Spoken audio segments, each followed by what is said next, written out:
se nos ha dicho que lo que ocurre en el mundo son eventos imposibles de pronosticar, que simplemente no tenemos la capacidad para hacerlo, que todo es producto del caos que nos gobierna y que lo único que nos queda hacer es estar informados de lo que pasa y esperar a que llegue nuestro fatal destino. Este estado mental es la dinámica que envuelve hoy día a la mayor parte de la civilización. Pero ¿de dónde surgió esta visión? Surge de una tradición imperial que trata de impedir que cada individuo descubra que lo que realmente nos rigen son los principios universales y no el caos. El ser humano, a diferencia de otras especies, tiene la capacidad de descubrir las causas de las cosas y de esta manera incluso prever lo que podría ocurrir en el futuro. El hecho de pronosticar no solo nos da la oportunidad de tomar medidas que podrían salvar muchas vidas humanas, sino también de decidir el futuro que queremos, pues nos exige entender un proceso que es invisible ante nuestros ojos, pero no ante nuestra mente. El arte de pronosticar no es una cuestión de predicción o adivinación, es un asunto de método científico que se aplica en la ciencia en general, desde la meteorología hasta la física y la economía.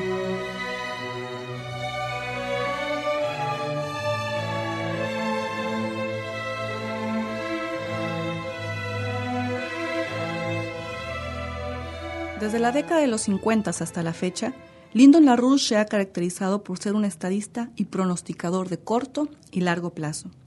Uno de los pronósticos más importantes fue cuando advirtió de las consecuencias que iba a traer el rompimiento de los acuerdos de Bretton Woods en agosto de 1971, donde se impuso al dólar en sustitución del patrón oro.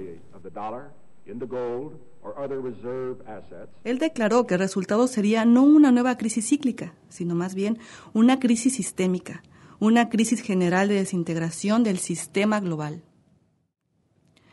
Otro y más reciente pronóstico ocurrió mientras las burbujas financieras estaban empezando a reventar a mediados de julio de 2007.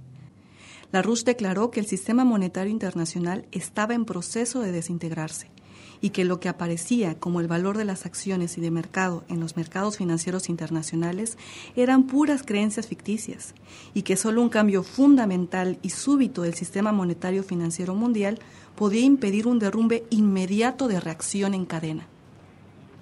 También advirtió que después de las elecciones en Estados Unidos estaremos viviendo un punto de inflexión, donde grandes cambios están por venir y donde se intensificarán los esfuerzos de la oligarquía para lanzar una guerra mundial si es necesario.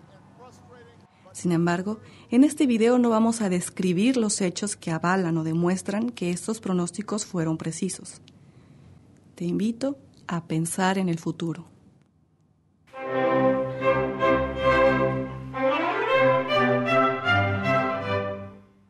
Fundamental que tenemos que entender para saber la forma, por decirlo de alguna manera, que tendrá el futuro? ¿Será simplemente registrar todos los eventos ocurridos y hacer un tipo de proyección a futuro como hacen los economistas hoy día? Aparentemente no suena tan mal. De hecho, es lo que se nos enseña hoy día en las universidades. Sin embargo, LaRouche ha hecho hincapié constantemente en que las estadísticas o las simples matemáticas no nos sirven para pronosticar los cambios que ocurrirán en el futuro. Pero entonces, ¿qué significa pronosticar? Forecasting is based on the idea of a discovery of a principle, a physical principle. And the discovery of the physical principle overturns the existing mathematics. So you don't derive knowledge of the future from mathematics. Forecasting is based on being able to foresee a fundamental physical change in principle in an economic social process. And this is what I've spent my life on doing. Every change in a discovery of universal principle involves a sweeping change in all universal principles. And Planck and Einstein are two good examples of this, particularly which when it came, on the question of the mind, the subject of mind.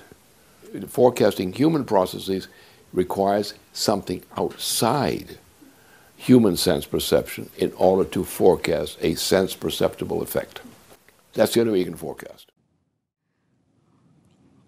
¿Pero a qué se refiere LaRouche con principio físico? ¿Y cuál es esa realidad que se encuentra fuera de la percepción sensorial humana? ¿Por qué para poder pronosticar se necesita saber cómo funciona la mente humana? Para responder a estas preguntas, tomemos como ejemplo una de las grandes mentes del siglo XX, Max Planck, el fundador de la teoría cuántica. En la época de Planck, también había científicos que pensaban que el objetivo de la ciencia física era simplemente describir los hechos del mundo objetivo que percibimos y encontrarles una relación causal perceptible. Esta postura tomó fuerza cuando se descubrió la existencia del electrón. Este descubrimiento trajo un reto muy grande: saber dónde y a qué velocidad se iba a encontrar el electrón en un momento dado. Es decir, pronosticar la posición y velocidad de un electrón. En la física clásica se daba por sentado que la posición y la velocidad inicial del electrón era conocida. Sin embargo, eso no era posible en la realidad, pues los métodos para medir la posición del electrón impedían medir su velocidad y viceversa. Los métodos aplicados para medir la velocidad del electrón impedían medir su posición. Por tanto, pronosticar el movimiento de un electrón parecía imposible, pues entre más precisos son los aparatos de observación, más interfiere con las variables que se miden. El hecho de observarlos modifica radicalmente su comportamiento. Planck resuelve esta paradoja. Para él no tiene sentido preguntarse dónde y a qué velocidad se iba a encontrar un electrón en un momento dado. Es como querer saber dónde y a qué velocidad va a empezar y terminar una sola gota de agua de una gran ola de todo el océano. Para Planck, lo más importante no es el electrón en sí, sino la totalidad del proceso. La imagen debe ser mantenida ante los ojos como un todo, y sus movimientos como surgiendo de los movimientos integrales individuales y recíprocamente diferenciados.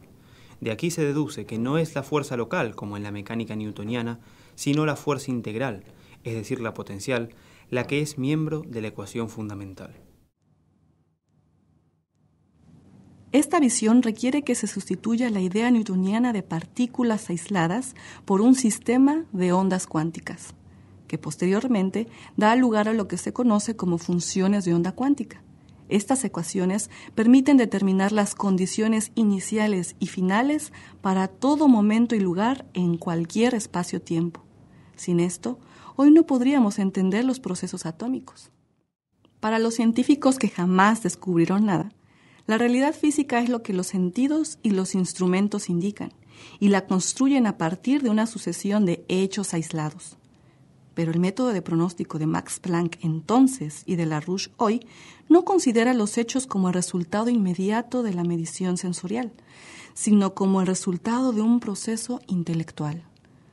Planck llamó a esa realidad fuera de la percepción sensorial la imagen del mundo físico, un tipo de modelo o de idealización creada para evadir la inexactitud inherente a las mediciones y encontrar el principio que causa lo que nos muestra el mundo sensorial. Hagamos un paréntesis para entender a qué se refiere con la imagen del mundo físico, recordando que esta visión le permitió resolver lo que parecía ser un gran misterio. Para Planck, cada magnitud medible tenía algo así como dos significados, la ideal y la medida. Esto es más sencillo de lo que parece. Por ejemplo, ¿cómo calcular la altura de una gran torre? Para los que confían más en el mundo sensorial, lo medirían con un tipo de regla o cinta y contarían cada centímetro de la torre. Sin embargo, también puede obtenerse a través de relaciones geométricas, producto de un modelo de la mente. El concepto de onda cuántica se encuentra en ese dominio de las hipótesis. No es una onda física definida, sino un modelo de la mente que permite medir el estado potencial del electrón. Tal vez esta visión explique por qué el hombre es capaz de obtener energía de un átomo, sin nunca haberlo visto.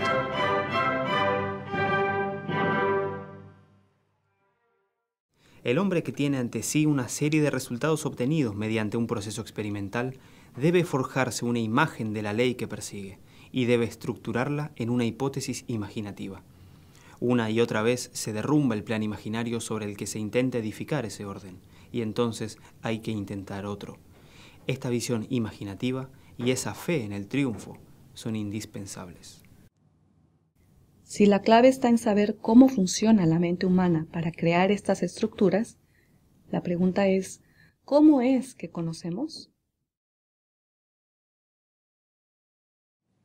Aunque poco se conoce del psicólogo alemán Wolfgang Keller, fue él quien pudo reconocer que las paradojas de la mecánica cuántica eran solo consecuencias lógicas de una visión engañosa del mundo. Una visión que rechazaba la existencia de la facultad humana para descubrir leyes universales, el principio de la creatividad. Keller trabajó directamente con Planck y junto con sus colaboradores fundó lo que se conoce como la psicología de la Gestalt, en español, totalidad. Al igual que en la ciencia física en el caso de la materia, en la psicología se creía que para entender la mente humana se tenía que romper sus elementos en partes cada vez más básicas. Keller llevó a cabo estudios exhaustivos que indicaron que lo que la mente humana reconoce nunca es una colección de impresiones sensoriales de los individuos, sino más bien una totalidad. Recién en las últimas décadas, el pensamiento comienza a orientarse sobre la base de la complejidad, y el universo comienza a mostrarse no como partículas aisladas, sino como una totalidad, o red donde todos los componentes están en mayor o menor medida interconectados, permitiendo considerar la multidimensionalidad. Pasamos de los modelos lineales clásicos, por ejemplo, una causa provoca un efecto, hacia el pensamiento complejo. El todo es diferente de la suma de las partes. Por ejemplo, si escuchamos en el piano la nota do, nuestra mente percibe un sonido.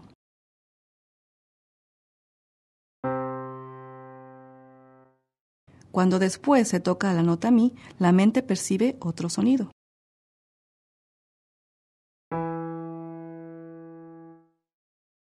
Y lo mismo pasa cuando se toca la nota sol.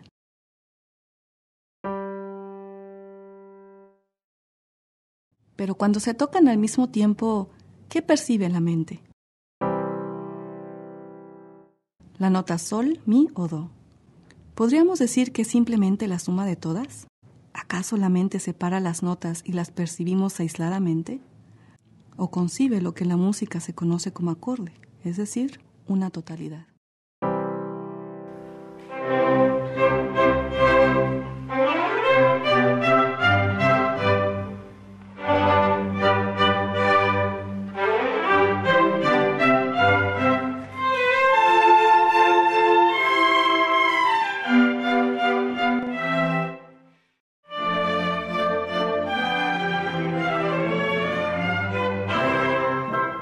El descubrimiento de Planck desató toda una ola de nuevos descubrimientos, tanto en la física como en otros campos de la ciencia.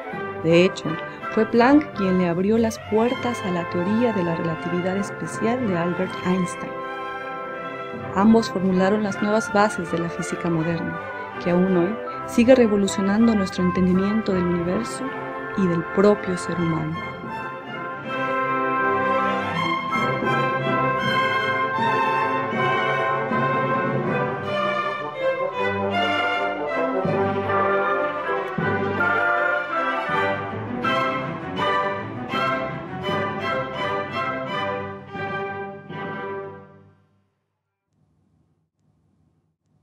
Considero la conciencia como algo fundamental.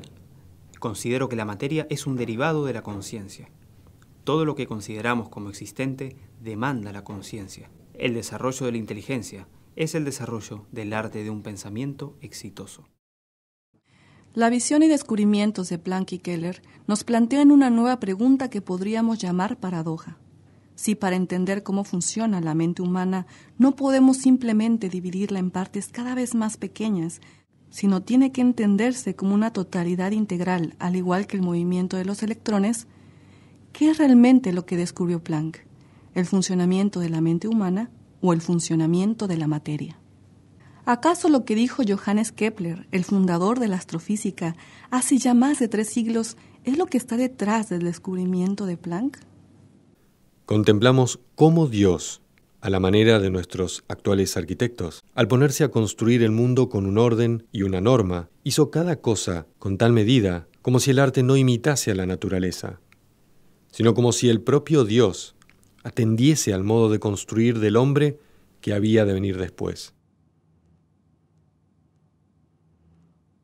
Tanto Planck como Keller fueron fuertemente criticados e incluso rechazados, pues desafiaron por completo la versión científica de un imperio que a lo largo de milenios ha tratado de relegar al ser humano como un simple animal que vive en un universo caótico y sin sentido. Lo único que le da poder a la oligarquía es que la humanidad se someta a la idea de que somos tan trascendentes como una vaca. Desgraciadamente, hay gente que aceptó esa visión y su vivir cotidiano se convirtió en una búsqueda constante de placeres, que les impide tener una visión real de futuro. Por eso, es urgente que logremos dar un paso adelante y empezar a entender el concepto de lo que Larouche llama pronosticar y todas sus implicaciones. Como ves, no se trata de predecir el minuto y la hora en que un evento aislado ocurrirá. Se trata de usar nuestro potencial para hacer hipótesis de cómo funciona un proceso que es invisible ante nuestros ojos, pero no ante nuestra mente. Se trata de romper las cadenas no físicas, sino mentales, que nos atan al mundo superfluo y que nos da la posibilidad de crear el nuevo renacimiento que puede rescatar lo más valioso del ser humano, su capacidad de amar, de descubrir y de crear. El amor y la creatividad no necesitan demostración. Son las fuerzas que dan vida aún en los momentos más oscuros de nuestra historia como el que vivimos hoy. Son la fuente inagotable que alimenta la pasión de los científicos y artistas que demuestran que siempre hay una salida a las adversidades. No hay límite al descubrimiento y a los nuevos misterios que el universo nos presenta. Solo basta con crear en nuestra mente la imagen del mundo que queremos del futuro y luchar por él, confiando en que la razón de esa lucha va a mantenerse viva en los que están por venir.